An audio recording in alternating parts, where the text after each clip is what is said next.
बारे में सुना है और सबसे उपयुक्त नुस्खा था सर्दी, जुकाम और बुखार को अडूसा के पौधों की पत्तियों से काढ़ा बनाकर देना। कोविड महामारी के दौरान यह सिर्फ एक नुस्खा नहीं रहा, अभी तो एक महामारी के विरुद्ध रामबाण औषधि साबित हुआ। एडूसा एक प्लांट्स है, एकांथेसी फैमिली का इम्पोर्टेंट मेडिसिन प्लांट है और बॉटिकल नेम है इसका जस्टिसा अडोडाटा।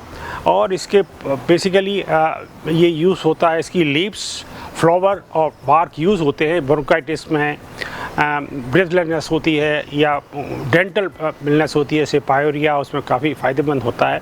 और ये स्मॉल श्रब है, इसका फ्लावर भी बहुत छोटा होता है और ये बेसिकली इंडियन प्लेन में और पाया जाता है और इसका मेडिसिनल वैल्यू काफ़ी सिग्निफिकेंट है, स्पेशली पायरिया और ब्लीडिंग गम्स के बारे में। वसका अपने लाभकारी प्रभावों के लिए स्वदेशी चिकित्सा पद्धति में एक प्रसिद्ध जड़ी बूटी है जो कि मुख्य रूप से ब्रोंकाइटिस के इलाज में काम आती है। सामान्यतया वसका जड़ी बूटी का प्रयोग सर्दी, खांसी, पुरानी ब्रोंकाइटिस और अस्थमा के इलाज के लिए किया जाता है। ये कई शाखाओं के साथ 1.2 से 3 मीटर लंबा, घना और एक सदाबहार झाड़ी है। पत्तियां बड़ी और लांस के रूप में होती हैं। इसमें कैप्सुलर 4 बीज वाले फल होते हैं। फूल या तो सफेद या बैगनी रंग के होते हैं। ये पूरे भारत में और हिमालय पर्वतमाला के निचले इलाकों में पाए जाते हैं। ये पौधा ज़्यादातर पहाड़ी क्षेत्र व जंगलों में बहुतायत से मिलता है। इसका नाम वासा या अडूसा है। बॉटनिकल नेम आडाटोडा वेसिका है, एकांथेसी फैमिली है। इस पौधे का पत्तियां व एरियल पार्ट का उपयोग विशेष रूप से कफ, कोल्ड और अस्थमा में किया जाता है। ये फेफड़ों को सफाई के लिए इसके योग बनते हैं। इसमें त्रिकुटु के साथ में वासा और तुलसी के पत्ते मिला के और इसकी एक जिसे लोकली उकाली कहते हैं या डिकॉक्शन कहते हैं, उसको बना करके यूज करने से फेफड़ों व शरीर में जितना भी कफ संबंधी, सर्दी संबंधी व अस्थमा संबंधी व बुखार में भी काफ़ी हेल्पफुल है। ये लेने से इसका सारा कफ और बहुत ही जल्दी ठीक होता है और इन्हीं की मेडिसिन्स में इसका बहुतायत से उपयोग है। वर्तमान में इसकी मांग बहुत ज़्यादा बढ़ रही है। वासका का प्रयोग कई विकारों के लिए किया जाता है, जिनमें से ब्रोंकाइटिस, कुष्ठ रोग, रक्त विकार, हृदय रोग, प्यास, दमा, बुखार, उल्टी, स्मृति हानि, ल्यूकोडर्मा, पीलिया, ट्यूमर, मुंह की परेशानी, गले में खराश, बुखार और सूजाक आदि हैं। वसका में मुख्य रूप से वेसिसिन, ऑक्सीवॉसिसिन और वेसिसिनोन एल्कलॉइड पाए जाते हैं। वैसे तो आमतौर पर यह जंगली पौधा है, जंगलों में ज़्यादा पाया जाता है, लेकिन अब इसका व्यवसायीकरण के हिसाब से हम खेती में भी इसको अपना रहे हैं और खेती करके सालाना 1 से 2 लाख रुपए की आय किसान अर्जित कर सकता है सालाना। वसका पौधे का उपयोग अक्सर हेजेस में किया जाता है। यह पौधा पारंपरिक रूप से उत्तर पश्चिमी हिमालय में जीवित बाड़ों में उगाया जाता है, जहां ये पशुधन और अन्य जानवरों को बाहर करने, खेती उजाड़ने से रोकने में मदद करता है। इसकी खेती शुद्ध फसल के रूप में या रोपण फसलों में अंतर फसल के रूप में की जाती है।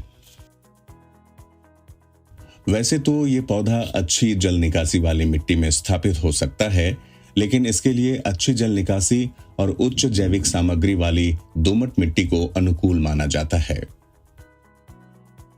लगभग सभी प्रकार की जलवायु में पाया जाता है।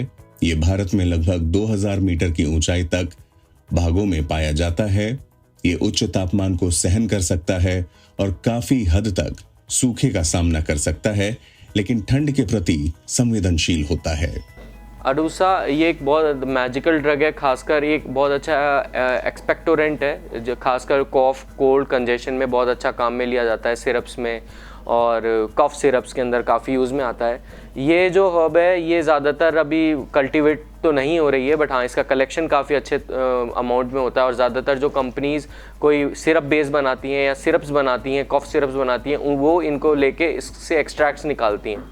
जो अडूसा है वो ग्रीन लीफ जो इसकी लीफ होती हैं या इसका पंचांग कह सकते हैं, जिसमें पूरा ही पार्ट है इसका, वो यूज में आता है। एक वर्षा से पूर्व मई से जून में 2 से 3 बार खेत की अच्छी तरह जुताई कर ली जाती है। अगस्त के समय जब बारिश कम हो तब फिर एक बार जुताई करके 10 से 12 टन प्रति हेक्टेयर की दर से गोबर की खाद को मिट्टी में मिला लिया जाता है। वसिका को 15 से 20 सेंटीमीटर लंबी और 3 से 4 गांठों के टर्मिनल या लैटरल स्टेम टेंडर कटिंग का उपयोग करके खेती के लिए रोपित किया जाता है। पूर्व में उखाड़ी गई जड़ वाली कलमें खेत में बेहतर परिणाम देती हैं। नर्सरी की तैयारी मार्च अप्रैल में कर सकते हैं। टेंडर स्टेम कटिंग को कार्बनिक खाद या वर्मी कंपोस्ट, ऊपरी मिट्टी और रेत का उपयोग करके तैयार किए गए पोटिंग मिश्रण से भरे पॉलीबैग में लगाया जाता है। कटिंग में आसानी से जड़ प्रस्फुटित होने लगती है और 2 महीने के बाद खेत में रोपाई के लिए तैयार हो जाती है। भारत में जून जुलाई में मानसून की बारिश शुरू होने के बाद वसिका की कटिंग खेती के लिए रोपित की जाती है। तने की कलमों को 30 गुना 30 सेंटीमीटर की दूरी पर लगाया जाता है। वसिका का पौधा गर्मी सहन करने वाला होता है। इसमें विशेष प्रकार की सिंचाई की आवश्यकता नहीं होती है। फिर भी शुरुआत में पौधे खेत में लगने तक सप्ताह में 1 बार तथा जब पौधे थोड़े बड़े हो जाएं, तब महीने में 1 बार पानी दे देना चाहिए। देश के दक्षिणी भागों में जहां वर्षा ऋतु में बार बार वर्षा होती है, सिंचाई की आवश्यकता नहीं होती है। ये बहुत ही उपयोगी प्लांट है, खास करके ये कफ और पित्त शामक होता है, ये इसका गुण होता है। और रक्त विकार में, कफ विकार में, हृदय रोग में, इस सब चीज़ों में, मस्तिष्क रोग में इसकी बहुत ही उपयोगिता होती है। कहा जाता है कि जब तक वासिका इस धरती पे है तब तक रक्तपित्त की या रक्तपित्त के रोगी, जिससे हम लोग कह सकते हैं कि रक्तपित्त उस बीमारी को कहते हैं जिससे नाक से खून आता है, मुंह से खून आता है, या नीचे लैट्रिन के रास्ते खून आती है, पेशाब के रास्ते खून आती है, किसी भी रूट से खून आ रही हो तो उसको ये रोकने में सक्षम होता है। और कहा जाता है कि रक्तपित्त के रोगी जब तक इस धरती पे वासा है तब तक रक्तपित्त के रोगी को चिंता करने की ज़रूरत नहीं है। इसे डायरेक्ट या तो इसको रस निकाल के वासिका का रस भी पिलाया जाता है शहद के साथ, और ना तो फिर वो इसके दवाइयों में करीब करीब जितने भी दमा से संबंधित, श्वास संबंधित बीमारियों के लिए जो भी आयुर्वेद में दवाइयाँ बनाई जाती है उसमें वासिका नाम से वासिका को डाला जाता है कंटेंट के रूप में। वसिका के पत्ते, जड़ और तना औषधीय महत्व के हैं। रोपण के 1 साल बाद 3-4 महीने के अंतराल पर पत्तियों की कटाई की जा सकती है, लेकिन जड़ें रोपण के 2 साल बाद ही कटाई के लिए तैयार होंगी। दिसंबर जनवरी जड़ों की कटाई का आदर्श समय है। दूसरे वर्ष में पूरे पौधे को काटा जाता है और जड़ों को सावधानी पूर्वक खोदा जाता है। 1 हेक्टेयर क्षेत्र से जड़, तना और पत्तियों की कुल उपज 10 से 11 टन होगी। अडूसा बाजार में लगभग 60 से 100 रुपए प्रति किलो मिलता है। वसिका की खेती के लिए राष्ट्रीय औषधीय पादप बोर्ड नई दिल्ली सब्सिडी प्रदान करता है।